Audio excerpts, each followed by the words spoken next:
Hi guys, this is Michelle with the Blu Empress, bringing you yet another story from the public domain.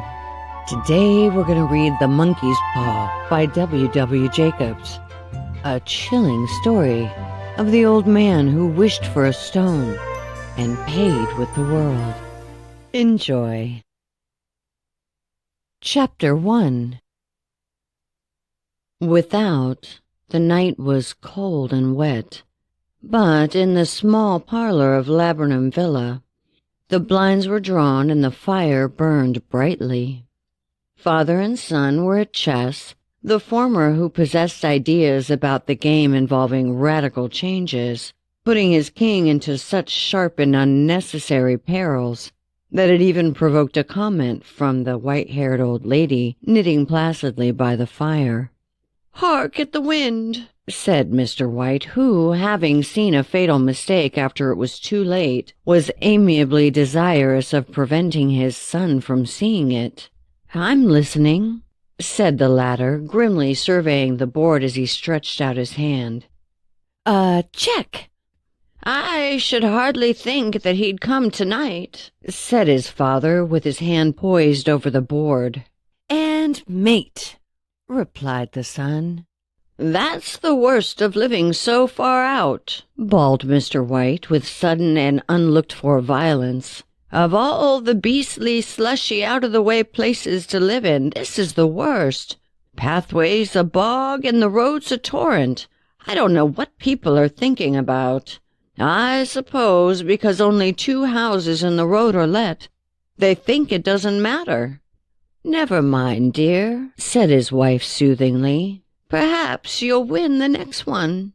Mr. White looked up sharply, just in time to intercept a knowing glance between mother and son. The words died away on his lips, and he hid a guilty grin in his thin gray beard. "There he is," said Herbert White, as the gate banged loudly and heavy footsteps came toward the door.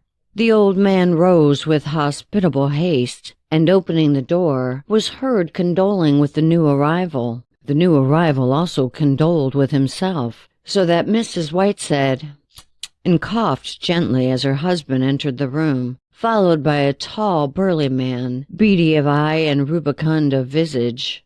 "Sergeant Major Morris," he said, introducing him.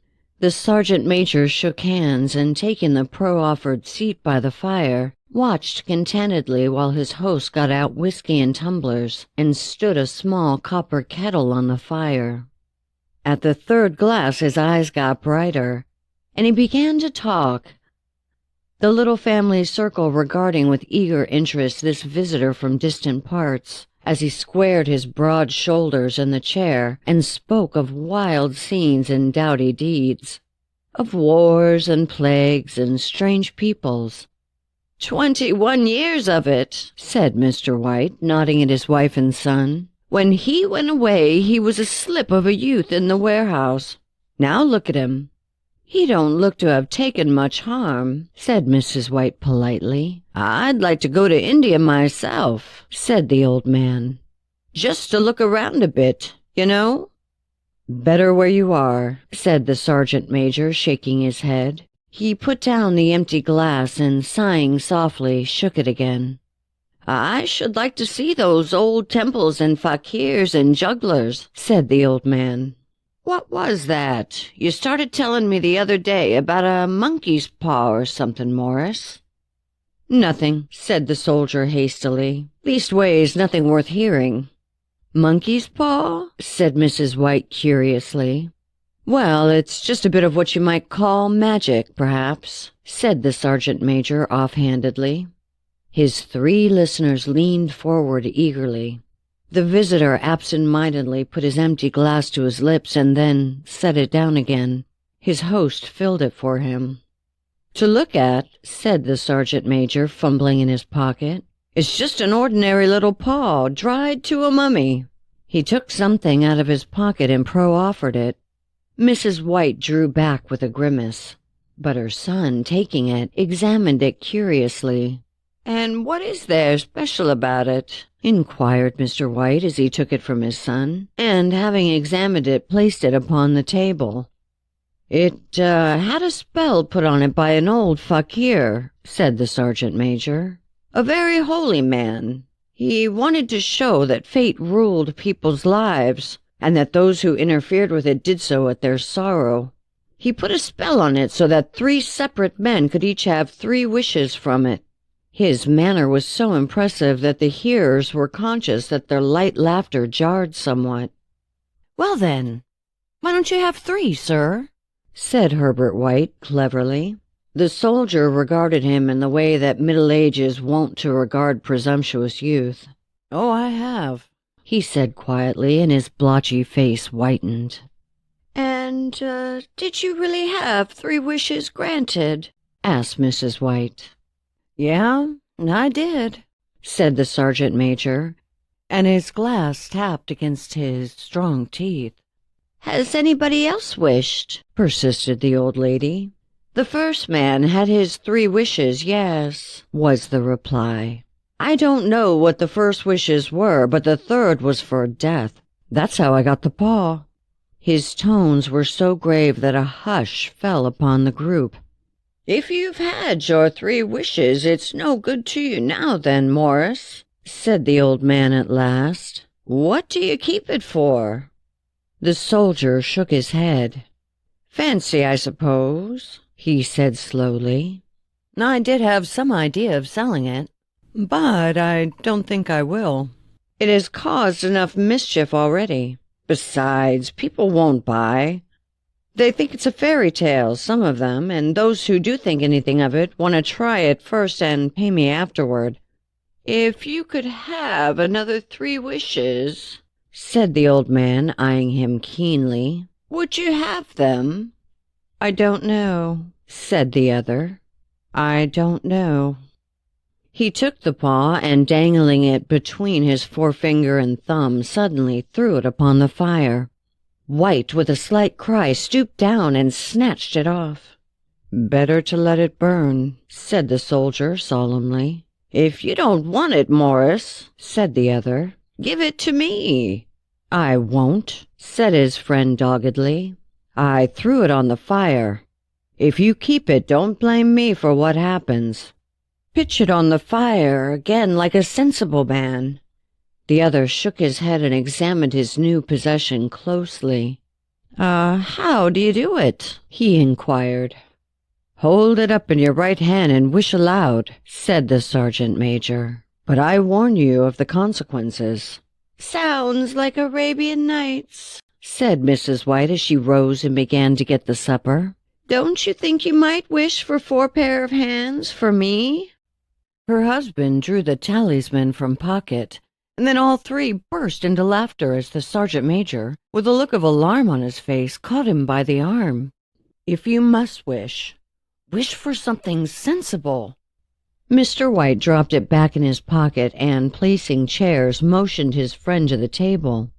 In the business of supper the talisman was partly forgotten, and afterwards the 3 sat listening in an enthralled fashion to the 2nd installment of the soldier's adventures in India.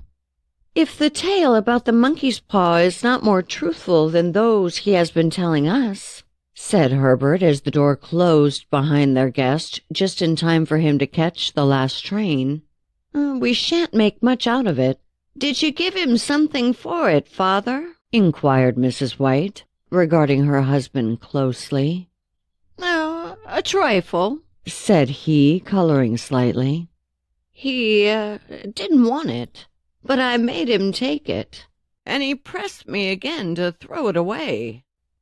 "Likely," said Herbert with pretended horror.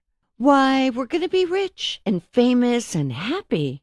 Wish to be the emperor, father, to begin with. Then you can't be henpecked."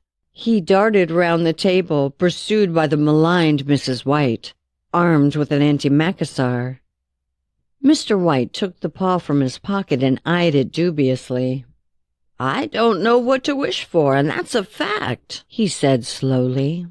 "It seems to me I've got all I want." "If you'd only cleared the house, you'd be quite happy, wouldn't you?" said Herbert, with his hand on his shoulder. "Well, wish for £200 then. That'll just do it." His father, smiling shamefacedly at his own credulity, held up the talisman, as his son, with a solemn face somewhat marred by a wink at his mother, sat down on the piano and struck a few impressive chords. "I wish for 200 pounds, said the old man distinctly. A fine crash from the piano greeted the words, interrupted by a shuddering cry from the old man. His wife and son ran toward him. "It moved!" he cried, with a glance of disgust at the object as it lay on the floor. "As I wished it twisted in my hand like a snake." "Well, I don't see the money," said his son as he picked it up and placed it on the table. "And I bet I never shall." "It must have been your fancy, father," said his wife, regarding him anxiously. He shook his head. "Never mind. There's no harm done, but it did give me a shock all the same." They sat down by the fire again while the two men finished their pipes. Outside the wind was higher than ever, and the old man started nervously at the sound of a door banging upstairs. A silence unusual and depressing settled upon all three, which lasted until the old couple rose to retire for the night.